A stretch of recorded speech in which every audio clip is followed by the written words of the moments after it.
नमस्कार, जय हिंद, वंदे मातरम। तो तुम आज हम बात करने वाले हैं पंचायती राज व्यवस्था के संदर्भ में जो चुनौतियां आती हैं, वो चुनौतियां क्या-क्या होती हैं। सब मतलब कि जैसे कि आप सभी को पता है कि 1952 से कंटिन्यू सरकार इस क्षेत्र में कार्य कर रही है कि गांव को सशक्त बनाया जाए, गांव में पंचायती राज व्यवस्था लागू की जाए, गांव को उनके अधिकार दिए जाएं, गांव के लोगों को डेवलपमेंट किया जाए, गरीबी हटाई जाए, शिक्षा का बढ़ावा दिया जाए, ठीक है, बेरोजगारी को दूर किया जाए, लोकल गवर्नेंस को स्थापित किया जाए, मतलब जो भी छोटे मोटे कुटीर उद्योग है उनको डेवलप किया जाए, ठीक है।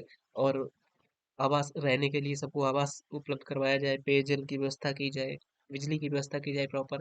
लेकिन ऐसे आखिर क्या कारण रह जाते हैं कि वर्तमान समय तक यानी कि आज़ादी के 76 साल बाद भी हिंदुस्तान में अभी तक मूलभूत सुविधाओं से वंचित हैं। हिंदुस्तान के बहुत से गांव ऐसे हैं जो कि अभी तक मूलभूत सुविधाओं से वंचित हैं। राजस्थान के जैसलमेर, बाड़मेर के जो जिले हैं, उनमें अभी तक मतलब कई गांव तो ऐसे जिनमें अभी तक लाइट नहीं पहुंची है। कई गांव ऐसे जहाँ पे अभी तक कोई कह सकते हैं कि मोबाइल का टावर नहीं है। वहां पे लगभग 100-100 किलोमीटर दूर तक कोई हॉस्पिटल नहीं है। तो इन सब कह सकते हैं कि केंद्र सरकार की तरफ से जो योजनाएं चलती हैं वो आखिर जाके कहाँ पे जाके मात खा जाती हैं, तो इस वीडियो में हम चर्चा करेंगे। ठीक है। हालांकि मैंने कल इसके कुछ पॉइंट्स बता दिए थे, लगभग 5-6 पॉइंट्स बता दिए थे।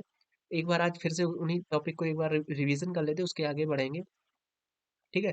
तो पंचायती राज की जो चुनौतियां मैंने आपको बताया था कि ग्रामीण जनता इतनी पढ़ी लिखी होती नहीं, केंद्र की तरफ से तथा राज्य तथा स्थानीय सरकार द्वारा समय समय पर विकास की योजनाओं को क्रियान्वित किया जाता है, लेकिन पंचायती राज की जो कार्य प्रणाली है वो उसका क्रियान्वयन इतनी चुनौतीपूर्ण होता है कि लोगों को या कह सकते हैं ग्रामीणों को सीधा उनका लाभ नहीं पहुंच पाता है। ठीक है। और स्पेशली लाभ उनको नहीं पहुंच पाता है जो कि उसको कह सकते हैं कि उसके लाभ के योग्य हैं, बल्कि लाभ वो उठा ले जाते हैं जो ऑलरेडी पैसे वाले हैं और वो अपने मतलब जैक जुगाड़ लगा के उसका लाभ उठा लेते हैं। ठीक है। बात करते हैं योग्य प्रशासकों एवं विशेषज्ञों की चुनौती। आप सभी को हालांकि मैंने कल बताया था कि जो योग्य प्रशासक है तथा विशेषज्ञ थे उनकी वो नहीं थे, इस वजह से प्रॉपर जो क्रियान्वयन नहीं हो पाता है जो सरकारें योजनाएं निकालती हैं। दूसरा, सही व विश्वसनीय तथ्यों की कमी। मैंने आपको कल बताया था कि जो एक तरीके से ओरिजिनल फैक्ट होते हैं वो सरकार तक पहुंच ही नहीं पाते हैं। ठीक है। तो जब तक जो एग्जैक्ट फैक्ट होते हैं जब तक वो सरकार को नहीं मिलेंगे तब तक उनके अनुसार जो भी योजनाएं बनती हैं वो क्रियान्वित नहीं हो पाएंगी। ठीक है। आगे चलते हैं कि अधिकारियों व पदाधिकारियों के बीच में संबंधों की चुनौती। आप सभी को मैंने बताया था कि एक अधिकारी होता है वो पढ़ लिख के मतलब कि नॉर्मल 5 साल उसने यूपीएससी को दिए, उसके बाद में वो एसपी बना या आईएएस बना। वहीं एक विधायक का लड़का या कह सकते हैं कि मतलब विधायक तो चलो वो जनता के वोट से जीत के आया है।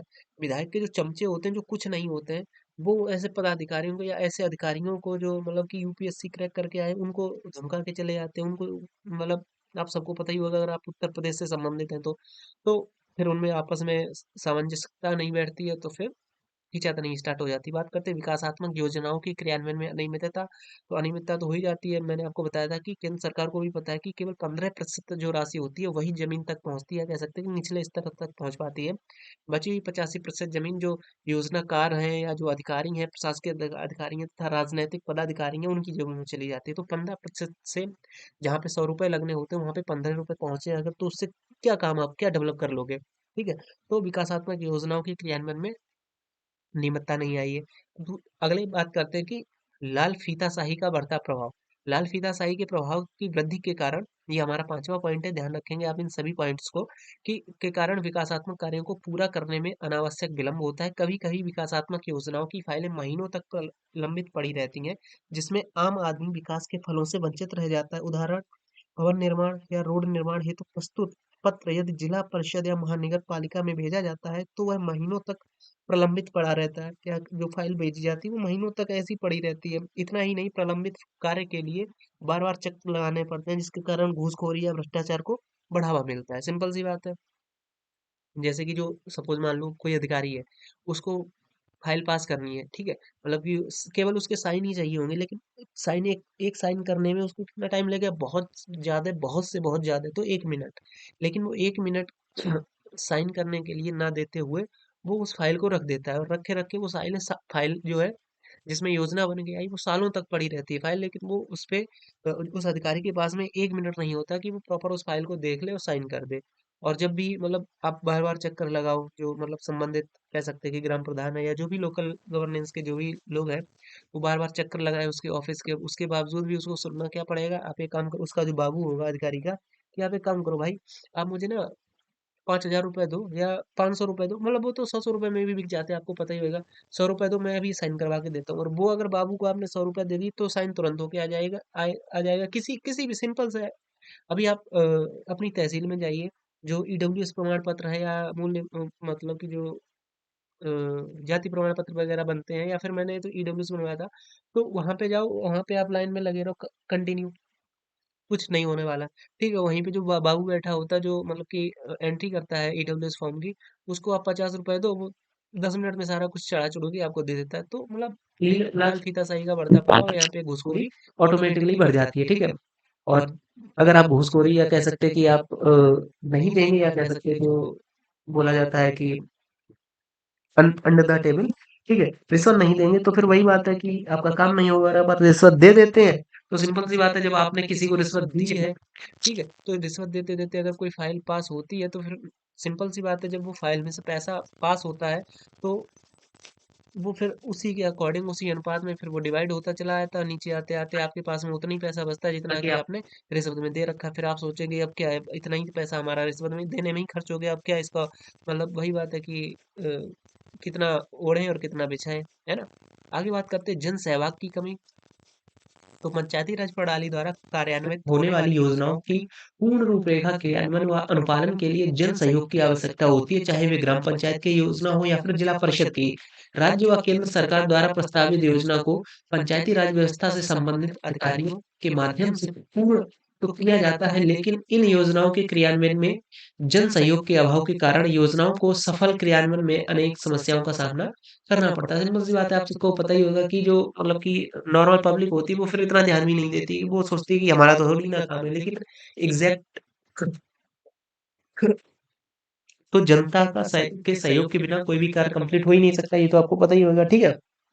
आगे बात करते हैं, पंचवर्षीय योजना एवं वार्षिक परियोजनाएं जन सहयोग के बिना सफल नहीं हो सकती। सिंपल सी बात है, पंचवर्षीय योजनाएं हैं या फिर वार्षिक योजनाएं जो बनती है, पंचायतों द्वारा बनाई जाती हैं, तो बिना जनों, जो वहाँ की पब्लिक है या ग्राम सभा की जो लोग हैं, उनके सहयोग के बिना तो वो सफल हो नहीं सकती, सिंपल सी बात है, ठीक है।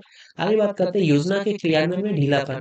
तो सिंपल सी बात है, योजना किसी भी क्षेत्र में विकास के लिए, विकासात्मक योजना के निर्माण से कार्य खत्म नहीं हो जाता। किसी योजना का वास्तविक अर्थ व महत्व उसके सफल क्रियान्वयन से होता है। केंद्र, राज्य एवं स्थानीय सरकार द्वारा विकासात्मक योजनाएं तो ढेर सारी लंबी चौड़ी बनाई जाती है, कार्य अर्थात उन योजनाओं का क्रियान्वयन कार्य आरंभ ही नहीं होता है, जिससे ग्रामीण क्षेत्रों में आवश्यक कार्यक्रमों व योजना के क्रियान्वयन के ढीलेपन के कारण उस क्षेत्र में विकास केवल कल्पना मात्र, मतलब सिंपल सी बात है, योजना अगर बनती है, जैसे कि अब गाँव में आप ही प्रधान हैं, ठीक है? आपने सोचा कि हम कोई योजना बना देते हो, तो आप ये सोचेंगे, या जो भी होते हैं मतलब अधिकारी वगैरह सोचते हैं कि हाँ, योजना बन गई, फाइल बन के क्षेत्र अधिकारी के पास में पहुँच गई, या कह सकते हैं कि ब्लॉक में पहुँच गई। उसके बाद में प्रधान का कार्य समाप्त हो जाता है, या फिर वो भी ढीला पड़ जाता है कि हमने भेजी है, अब वहाँ से फाइल पास होके आएगी, फिर पैसा इश्यू होगा। ऐसे कर कर के हमारी लगभग 2-3 सालें तो निकल ही जाएँगी। तो मतलब उसके लिए एक्टिव होना पड़ता है। तो यही ये बोल रहा है कि योजनाएँ अगर आपने बनाई हैं, तो प्रॉपर उनका फ़ॉलो अप लेना पड़ेगा, और कैसे क्या प्रोसेस चल रही, पूरा उसका ब्यौरा रखना पड़ता है, ठीक है?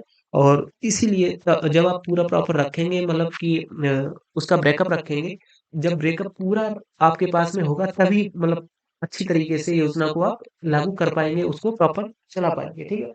आगे बात करते हैं हम योजनाओं के क्रियान्वयन में स्पाइल पद्धति, स्पॉइल मेथड यानी व्यक्तिवाद। आपको सभी को पता होगा, जैसे कि अभी जैसे कि सारे प्रदेशों में ही चल रही है, जैसे कि जो शौचालय वाली योजना थी, या कह सकते हैं कि जो फ्री में मकान वाली जो योजना चल रही है, यानी प्रधानमंत्री आवास योजना वाली।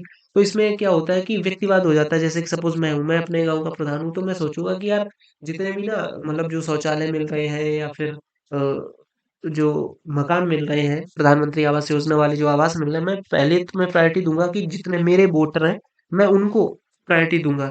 या उसके बाद में अपने देखेंगे कि नहीं, सबसे पहले तो हम अपने मोहल्ले वाले को देखेंगे, उसके बाद में अपने जो वोटर हैं आस-पास के सारे, उनको देखेंगे, ठीक है? तो इस तरीके की भी मानसिकता रहती है लोगों में। तो कुल मिला के यही बोल रहा है कि किसी भी स्थानीय योजना का निर्माण एवं उसका क्रियान्वयन व्यक्तिगत हितों, स्वार्थों को मद्देनजर रखते हुए किया जाता है।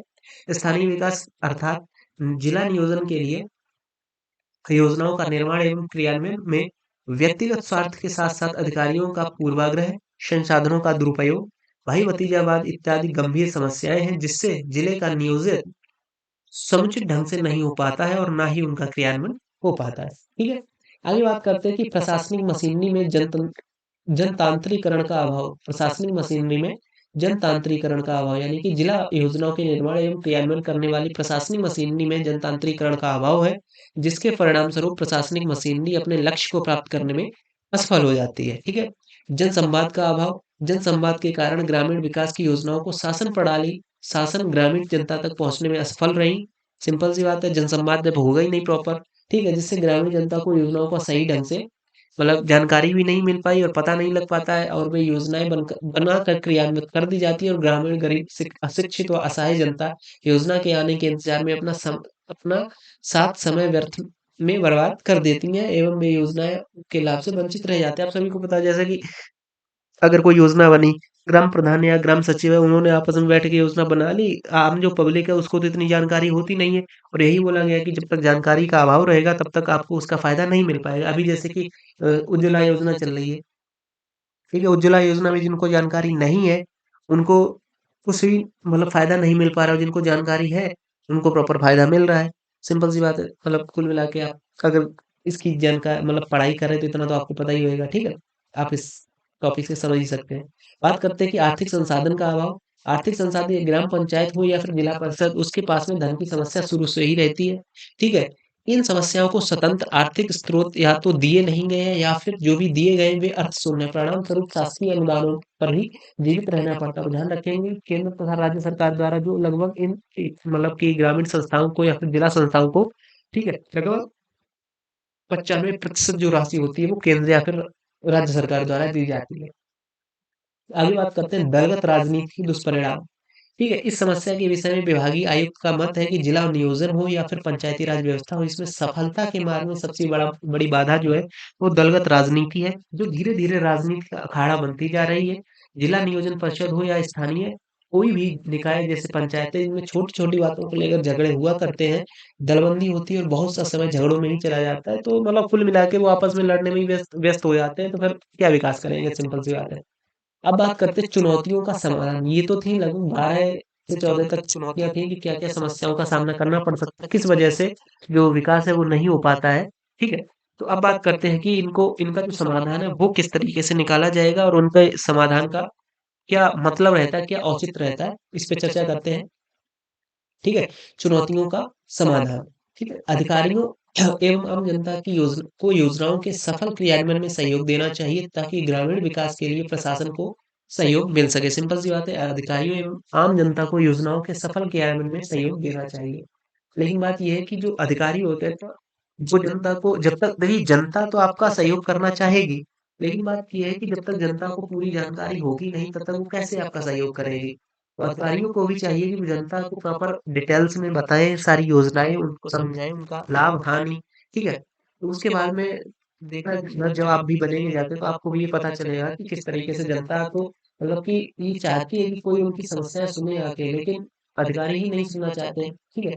तो ताकि ग्रामीण विकास के प्रसारण में और जब वो अपनी जब कह सकते हैं जब अधिकारियों द्वारा प्रॉपर वे में या कि पूरा एक्सप्लेन करके जनता को समझाया जाएगा, तो जनता की तरफ से डेफ़िनेटली आपको सहयोग मिलेगा और 100% मिलेगा, ठीक है?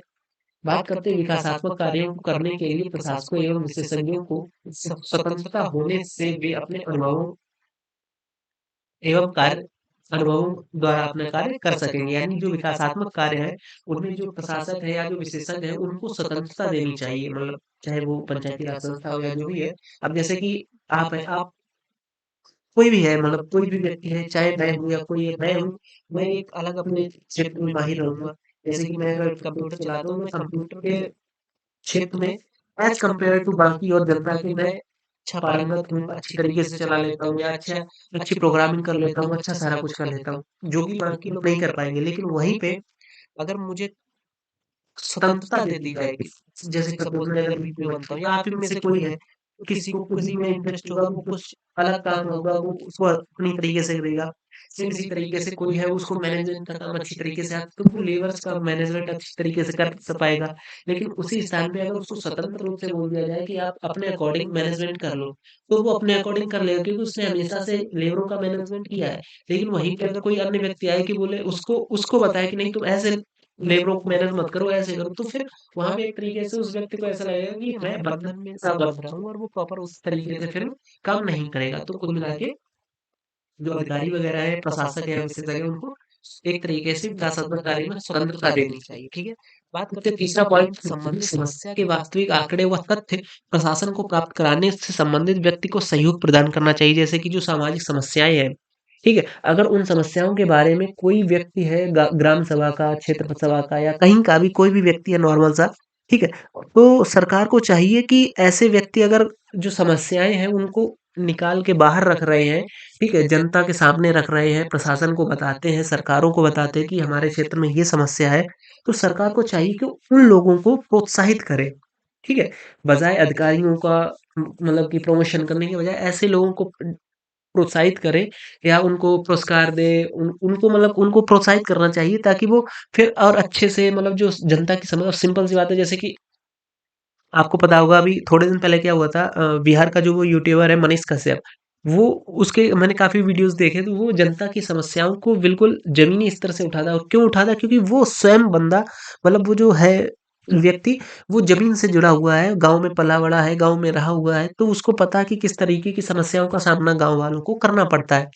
तो वो उस तरीके से गाँव वालों के साथ में बातचीत करके उनकी समस्याएँ सुनता है और फिर उनको जो प्रशासनिक लैंग्वेज है, या कह सकते हैं कि जो अ, भाषा शैली, मतलब कि कह सकते हैं कि जो आधिकारिक भाषा शैली, उसके अनुसार अधिकारियों को या फिर मीडिया चैनल्स को बताता है।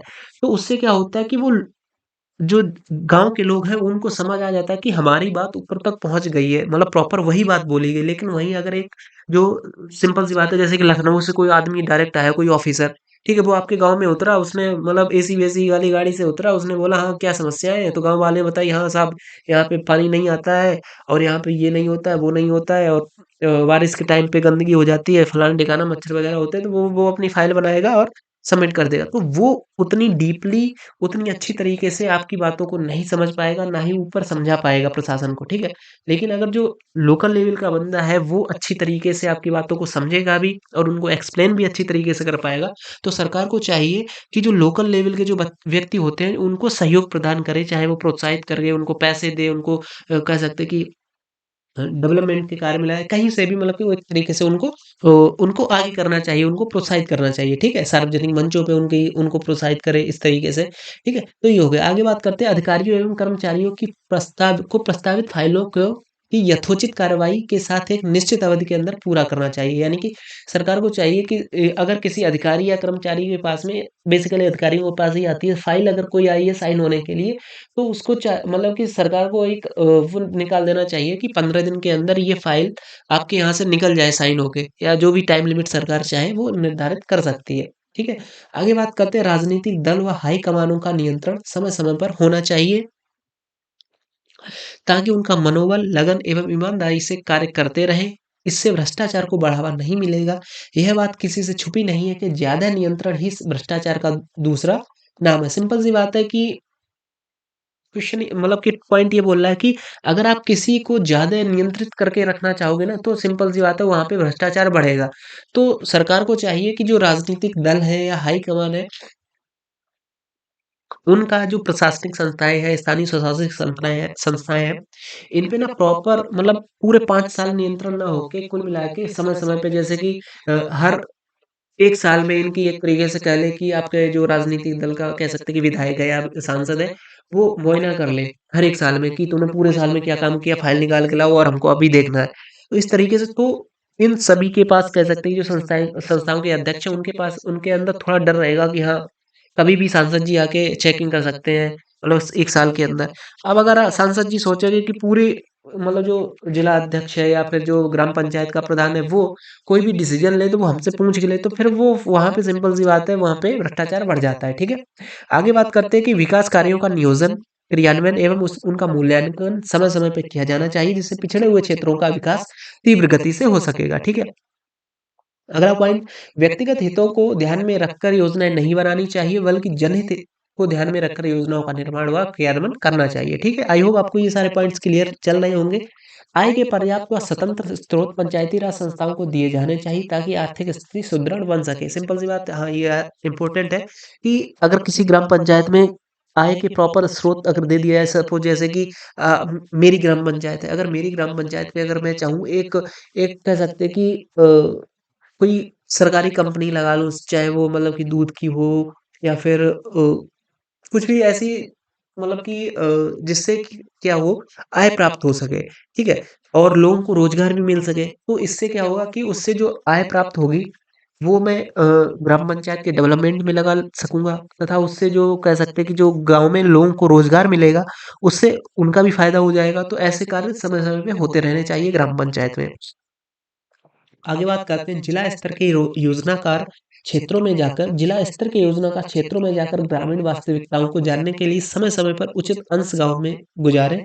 यह न केवल आयोजन को कम गूढ़ व अधिक अर्थवान बनाएगा बल्कि अधिक अच्छे क्रियान्वयन की संभावना हो सकेगी। मतलब ये पॉइंट ये बोल रहा है कि जो जिला स्तर के जो योजनाकार हैं मतलब कि जो योजना बनाते हैं जिला स्तर पे, उनको चाहिए कि वो समय-समय पे ना कि हर गाँव में जाएँ और उनकी जो समस्याएँ हैं उनको मतलब कि उनके पास से जाके सुने जाके, उनको फ़ील करें और उसके अकॉर्डिंग फिर उनको काम करने में और ज़्यादा मज़ा आएगा। और ये भी बोला गया कि उनको एक चाहिए कि वो अपना कह सकते हैं कि महीने का एक प्रॉपर एक कह सकते हैं कि टाइमिंग उन गाँव में गुज़ारें। जैसे कि सपोज़ उनको अगर जैसे कि आपका लेखपाल होता है, लेखपाल को दिया जाता है कि वो सप्ताह में 2 दिन आपकी गाँव में या कह सकते हैं ग्राम पंचायत में ज़रूर आएगा। तो सेम इसी तरीके से जो जिला स्तर के योजनाकार हैं, उनको भी चाहिए कि वो प्रत्येक दिन किसी न किसी गाँव में जाएँ इस तरीके से, तो वो वहाँ के लोगों की समस्याओं को और अच्छी तरीके से समझ पाएँगे और उसके अनुसार आगे कार्य कर पाएँगे। निष्कर्ष क्या निकलता है? यदि यह कहा आवश्यक हो गया है कि शासक एवं जनता को अपनी जिम्मेदारियों एवं जवाबदारियों के सक्रियता से निभाने का प्रयास करें। जब तक जनता व शासन अपनी सक्रिय भूमिका निर्वहन नहीं करेगी, तब तक गांधी जी के सपनों को साकार करने की कल्पना अधूरी रहेगी। अतः आवश्यक यह है कि जनता व शासन अपनी भूमिका को समझे। ठीक है? तो कुल मिला के जनता को भी समझना पड़ेगा तथा जो आप शासक रहे या कह सकते हैं कि अधिकारी बन के जाते हैं जो भी, उनको भी समझना चाहिए कि यार अब बहुत दिन हो गए हैं, इससे अच्छा है कि हम अपनी जेबें भरें, हमको चाहिए कि हम देश के विकास के लिए कुछ कर पाएँ, ठीक है? तो ये था आज का हमारा टॉपिक, जिसमें मैंने आपको बताया कि किस तरीके से जो सरकारी योजनाएँ हैं, उनको क्रियान्वयन करने के लिए पंचायती राज व्यवस्था में जो योजनाएँ बनती हैं, उनकी क्या चुनौतियाँ रहती हैं तथा उनका क्या समाधान है, ठीक है? तो आई होप आपको क्लियर हुआ होगा। चलिए, मिलते हैं आपसे नए वीडियो में, तब तक के लिए बाय-बाय, जय हिंद, वंदे मातरम। अगर अभी तक आपने हमारे चैनल को सब्सक्राइब नहीं किया, तो चैनल सब्सक्राइब कर लें डेफ़िनेटली, ओके? बाय-बाय।